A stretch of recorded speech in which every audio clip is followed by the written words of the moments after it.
Hello, and thank you so much for joining me here at the Paul Wisdom Project today.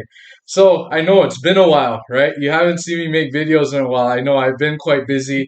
I've been cooking a lot in the kitchen, and I've just been putting a lot of thought into what content am I going to cover next. And so, I've got a great one for you guys today. What I want to discuss today is how do you get the motivation to become a chef? That's a really great question. How do you get the motivation to become a chef? I have an answer for that, and let me know. Let me know if you have anything else to add. You can add in the comments. You can reach out to me on the Paul Wisdom Project. But I have something I want to share with you guys. Well, the motivation to become a chef. So I have a couple things to share with you guys. So what I want to share first off, is that it has to start with you. Honestly, I know there's a lot of talk about all these videos and all these different, chefs that that have these food channels and things of that nature. My thing is, passion is something I talk a lot about on this channel on the Paul Wisdom Project. Passion's always a very, very important thing, and it's a very important thing in the industry because if you follow me for quite some time, you would understand that if you do not have a passion for not just food, not just the industry, but for anything, then it's going to be really hard for you to stay within that thing that which you're trying to find the passion for. And so I would say, yes, number one, passion, it has to start with you. The second thing I want to discuss how to get the motivation as a chef is to really understand what being a chef actually means. How do you do that? Well, what you can do is you can research it. You can go on Google, type in, what does it mean to be a chef? You can go on YouTube. You can make Google searches. You can even buy books on different chefs and the different journeys that they took to become chefs. You can, and those are other of many things. Like I said, if you have something to mention, drop comments below and let me know here in the comments. But uh, those things are very important to becoming a chef, like I said, because if you don't have those things, then it's gonna be really hard to, make it, especially in the chef industry. It's just that simple. It has to start with you first, and you have to really read to start getting the motivation. Because the more you read, the more you'll be able to understand, the more you'll be able to see the different things that chefs did. Because, I think I mentioned this before, every chef is very different in how they run their kitchens and how they cook, the different food styles, different things of that nature. Every chef is very different, and so I just wanted to put that out there to you all here that follow me on the Paul Wisdom Project.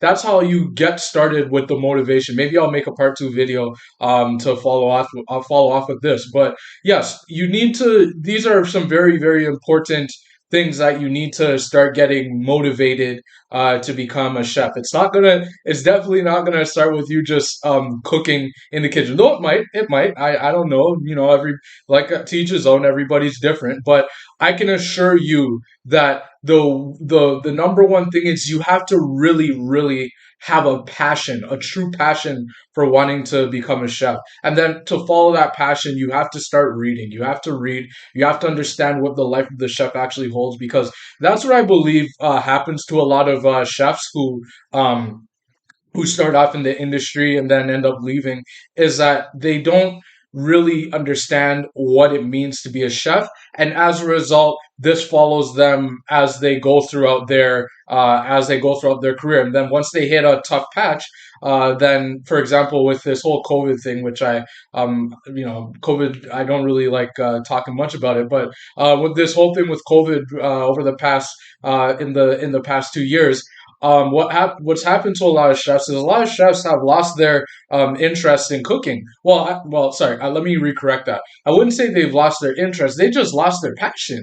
It's just like all those years that they put in, all that hard work they put into it, they just lost all of that, and they just lost all of that because they got into being a chef for the wrong reasons. And I think that I can relate this to anything else, not just being a chef again, but relate this to anything else, that you have to understand why you're doing something. And it's interesting because I've read this book, and I continue to reflect and read this book called The Devil in the Kitchen by Marco Pierre White. And one of the things he said close to the ending of his book is that you need to really ask yourself and question why you do the things that you do.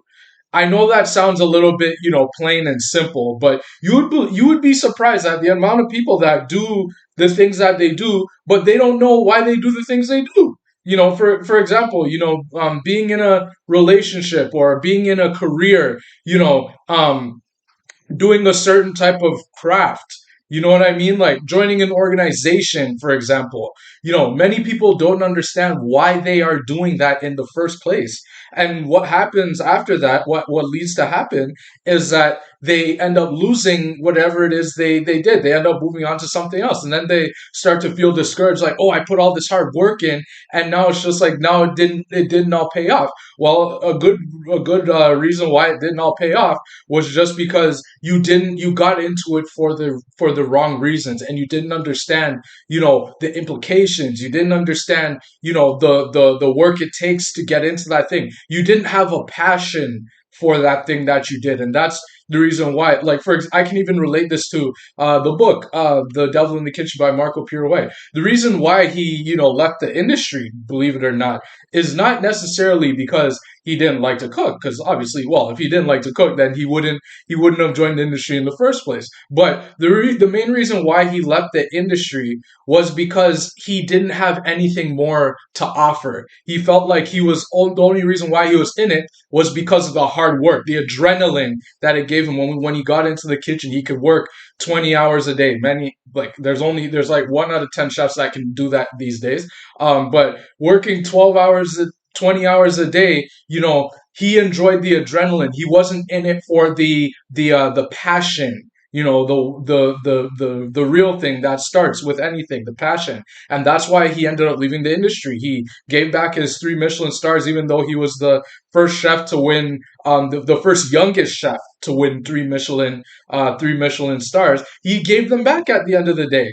Now, to me, to someone like myself who didn't grow up in Marco's era, that hurts a bit, because it's just like, man, you put all that hard work into being a chef for all these years, 20-hour days, and after all this, you just want to give it all away?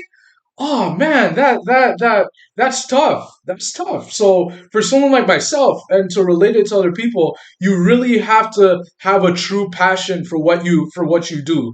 Okay, guys, that's very, very important, and I want to put emphasis on this for this video. How to get the motivation to be a chef is, it has to start from with you, and it has to start with your passion. Okay, look at yourself and ask yourself. And I think I mentioned this in one of my other videos. I think maybe my first video. You have to really ask yourself, why exactly do I want to become a chef? What am I gonna gain? What am I gonna give back after it's all over? What's my purpose? Maybe ask yourself that. What is my purpose? What's the purpose why I do the things that I do? Right? So yeah, guys, thank you. Like I said, thank you so much for tuning into the Paul Wisdom Project again. Like I said, it's very important. Like I said, passion, it's very important. And like I said, if you have any questions, if you have anything to say, please put it in the comments below. I post these videos on YouTube. I try to post videos daily, so that daily content, so I can help motivate people who perhaps want to get into the chef industry. If you want to talk with me, my email's there, my number is there. You can send me messages. You can send me emails. I'd be more than happy to, help some of you guys who have an idea of what being a chef is, but you're not quite sure, or you have a passion, but there's just some questions that you have about maybe cooking a certain dish. I don't know. Whatever questions you have for me, reach out. Put them in the comments below. Like I said, it's always a pleasure here on the Paul Wisdom Project. Thank you so much for joining me. Thank you so much for allowing me to talk on this topic of motivation for becoming a chef. And yeah, thank you very much.